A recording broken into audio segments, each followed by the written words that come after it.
The churning waters of the Ohio River serve as an appropriate symbol for the fierce rivalry in the NFL's most competitive division, the AFC Central.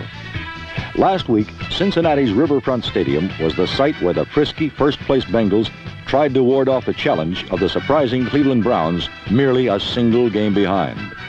The Bengals were wary of not only arch-rival Cleveland, but also Houston and Pittsburgh, both much in the race for division honors. The Cincinnati defense ranks first in the American Conference, but last week they had their hands full as Cleveland unleashed a tiger of its own. Irrepressible Greg Pruitt, running on an extremely sore sprained ankle, raced for 124 yards. Pruitt has been doubly dangerous this season because Cleveland has been using him on short passes and screens to exploit his speed. But against Cincinnati, even perfectly executed screens like this one failed to spring Pruitt loose because of great play by the Bengal linebackers. Reggie Williams stripped Pruitt's interference and allowed number 55, Jim LeClaire, to knife in from the side and make the tackle. Cleveland had many chances to score, but could not capitalize. Twice, they drove to the Bengals 7 and 11, and each time were denied. Once, on a 41-yard fumble by Pruitt and assorted other players.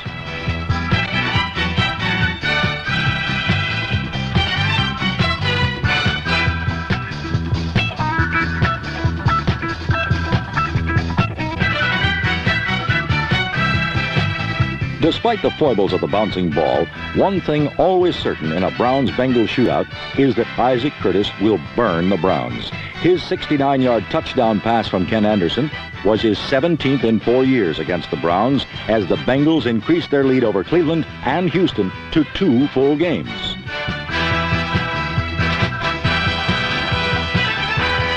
In Los Angeles, the Rams defense got them off to a rousing start against the Seattle Seahawks.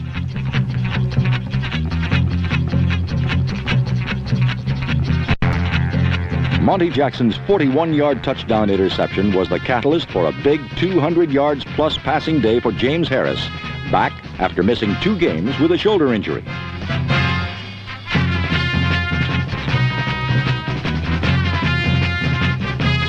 With the game ball tucked safely under his arm and bolstered by the knowledge that the 49ers had lost to the Cardinals, Harris relaxed and watched as Pat Hayden mopped up the expansion team by passing to Tom Gerdine for the Rams' 6th touchdown of the day.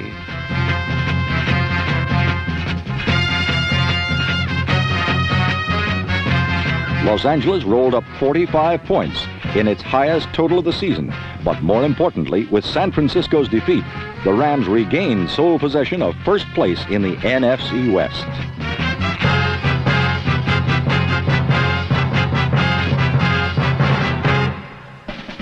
The New York Giants theme song was "What a Difference McVay Makes." As their new coach's loose and relaxed football should be fun philosophy was injected into practices all week long. But come Sunday, McVay didn't make any difference at all, as statue-like Craig Morton was sacked 6 times by the Philadelphia Eagles, possessor of one of the league's lesser defenses. The game's single touchdown was scored in the second quarter when Philadelphia's Mike Barilla passed 13 yards to Harold Carmichael. The only item of interest for Giant fans at the Meadowlands Stadium was the hard running of Doug Cotter, and one of the mysteries of the NFL season is why Bill Arnsparger and now John McVay continue to ignore New York's $6 million man. Larry Zonka was used mainly as a blocker for Cotter and carried the ball only 7 times all day. For the Eagles, it was a first shutout in 105 games and a 3rd victory of the season, 2 of them against the Giants. For New York, it was their first whitewash suffered since the days of Herbert Hoover and an 8th consecutive loss. Only John McKay's expansion Buccaneers can match the futility of John McVay's Giants, once the proud flagship team in the NFL.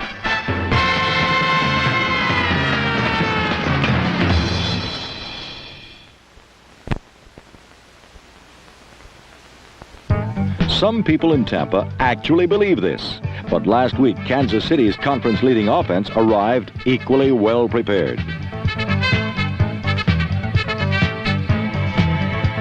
Kansas City's prolific attack turned in yet another outstanding performance as Mike Livingston passed the Chiefs into a 20-point fourth-period lead. Tampa Bay football fans have suffered through a most difficult first season, but neither their loyalty nor their enthusiasm has been dissipated.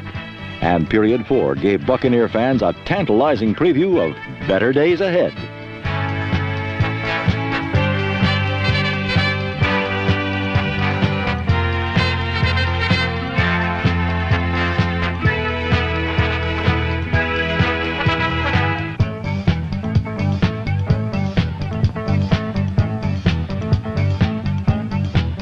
Trailing by 20, Steve Spurrier directed his Florida Pirates to 3 fourth-quarter touchdowns, including this one to the coach's son, J.K. McKay.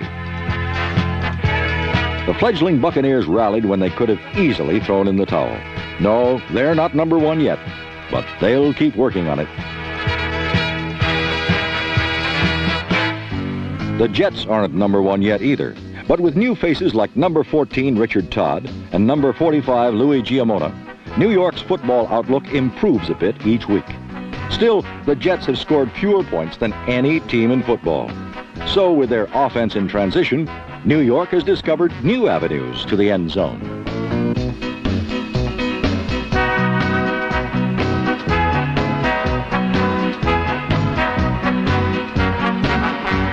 Last Sunday, for the second time this season, the Jets beat the Bills.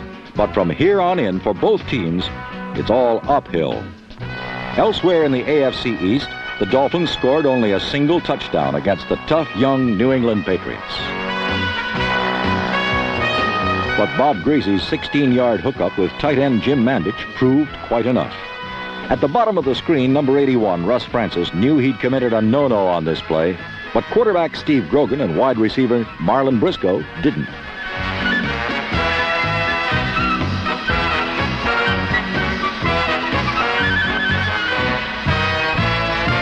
Sadly for New England, Marlon's sideline scamper went for naught.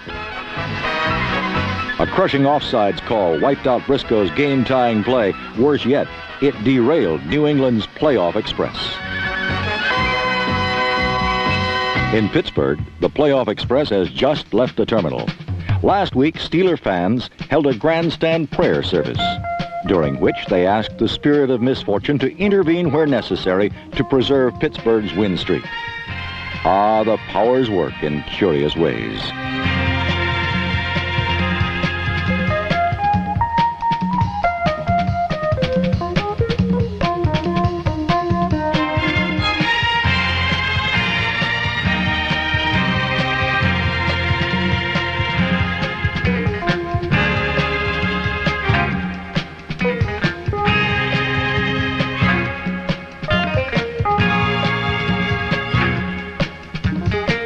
While somebody out there kept pulling cosmic strings, down here for the Chargers, the football had no handle.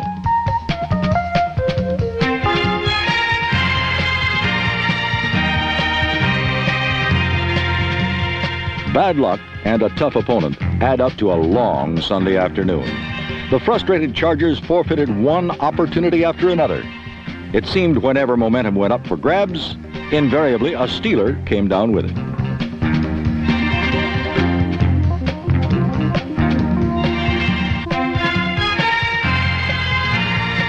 Still, the Chargers trailed by a mere 3 points as period 4 began. Time now for Pittsburgh to unveil the latest in ball control wizardry.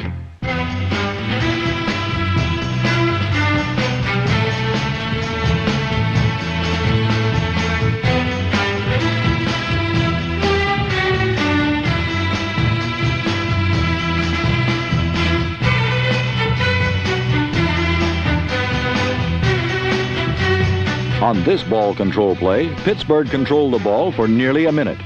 But the world champs soon got serious, and points soon went up on the board.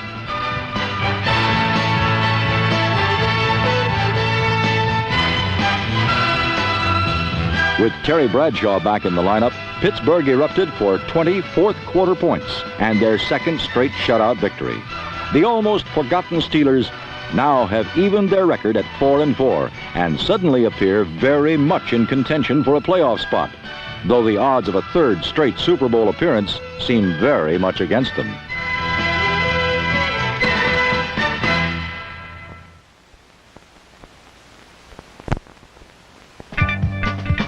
3 weeks ago, Hank Stram's New Orleans Saints defeated the Atlanta Falcons 30-0.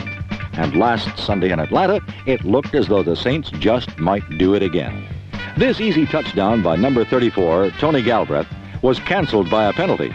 But on the very next snap, quarterback Bobby Douglas faked the same play to Galbraith and then gave the ball to Henry Childs on the tight end reverse as New Orleans coasted to a 14-0 halftime lead.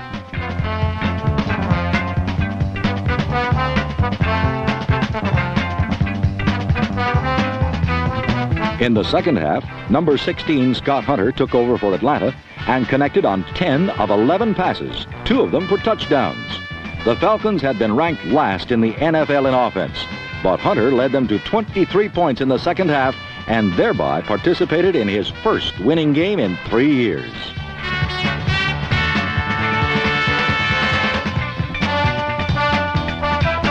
For Bobby Douglas and the Saints, it was a painful reprisal because the fans always want to know who won this week, not 3 weeks ago.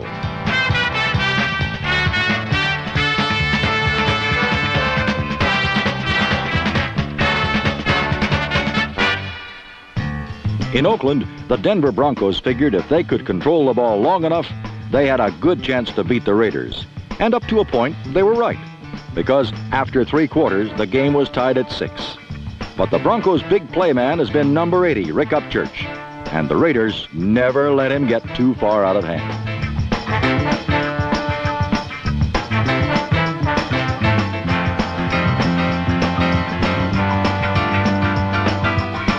Denver never did score a touchdown, partly because number 10, Steve Ramsey, spent a good part of the afternoon on his back. In fact, Oakland's blitzing defenses accounted for the staggering total of 10 sacks, and at times, it seemed pointless for Ramsey to even try to get up.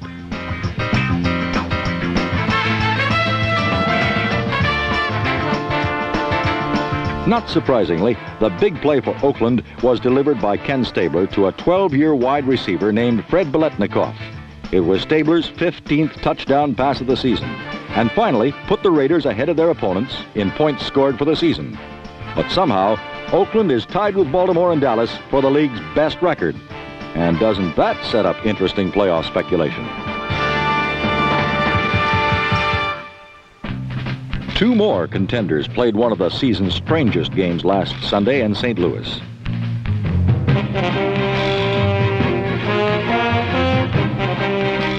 The 49ers goof gave the Cardinals the ball inside the 10, and as San Francisco coach Monty Clark said later, that was the game right there.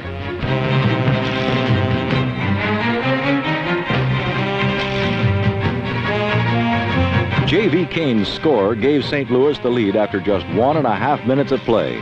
But the 49ers' league-leading defense allowed no more Cardinal scoring in the first half. Meanwhile, Jim Plunkett was handing off to Delvin Williams, number 24, and Williams ran wild.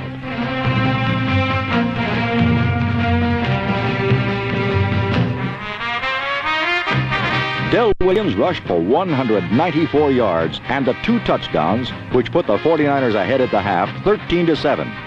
In the second half, the NFL's best pass protectors gave Jim Hart the time he needed.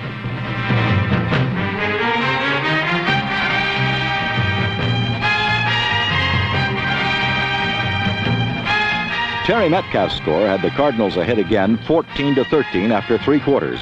But on the very next series, Jim Plunkett and the 49ers came right back.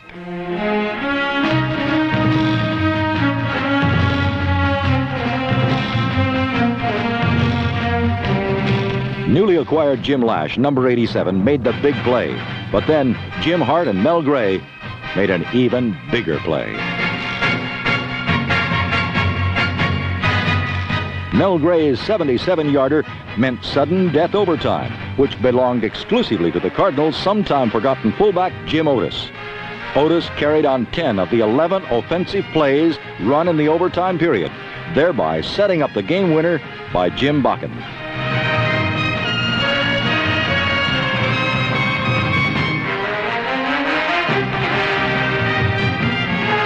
For the Cardinals, who had lost in Washington 6 nights earlier, it was an important victory. because it put them one game ahead of the Redskins and just one game behind the Cowboys in the torrid NFC East.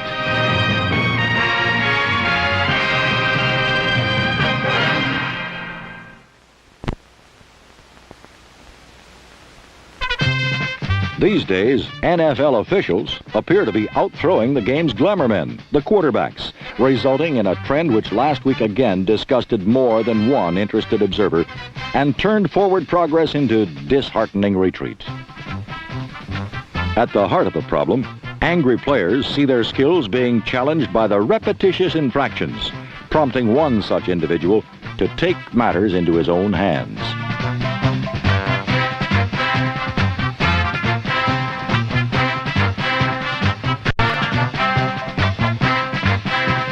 Detroit's Charlie Sanders solution was really very simple. Penalize the officials for penalizing the players. A thought, though well received by coaches and players alike, generally found to be unacceptable by members of the officiating squad, who saw little humor in it. On this Sunday, however, possibly the biggest crime didn't even draw a flag, as the Detroit Lion defense vandalized the Green Bay Packer offense by stealing 2 Lynn Dickey passes, forcing 4 fumbles, and leaving them without a touchdown. The Lions' mastery on defense was matched by their offense, which sailed on lengthy Greg Landry completions to a convincing 27-6 win.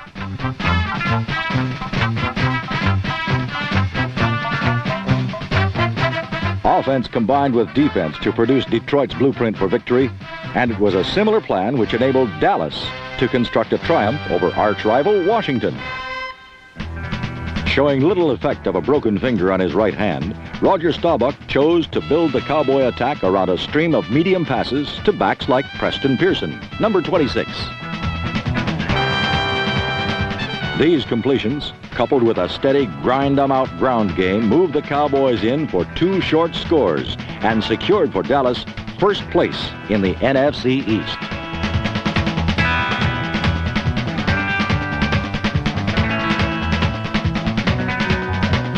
Though seldom in it, Washington did manage 1 score on a Joe Theismann to Roy Jefferson connection.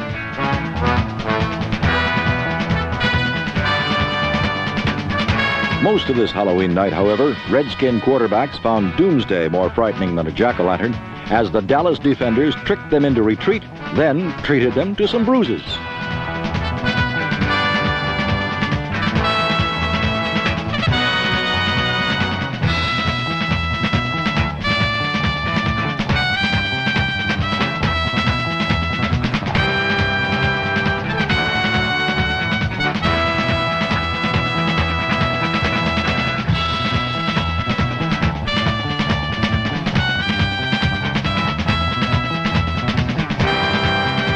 Dallas claimed victory 20-7 by placing a swift and sudden halt to Redskin passers and runners alike, in effect, by stopping the entire team.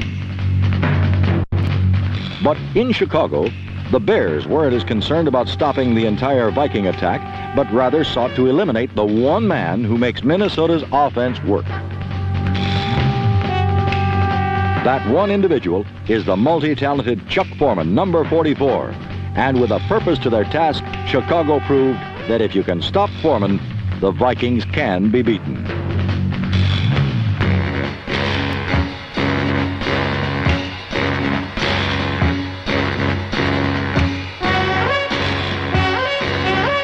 With the legs virtually removed from the Minnesota game plan, the Viking offense became a plodding hulk, fueled by Fran Tarkenton, who, though he managed to break the remaining all-time passing marks of John Unitas, failed to produce the necessary points to beat the Bears.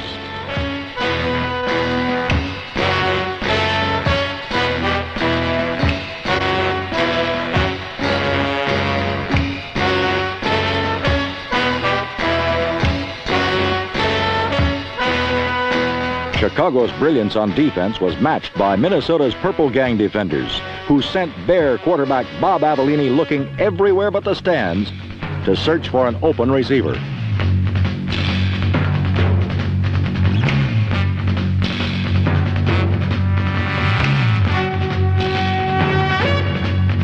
Avellini should have saved his strength, for as his 12 yards passing proved, there were few openings through the air.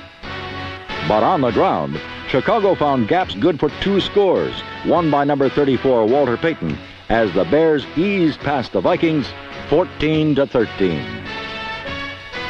The NFC Central, once scoffed at for its lesser teams, suddenly has both the Bears and the Lions from which to draw credibility, as each pursue the Vikings in a race for a possible playoff slot.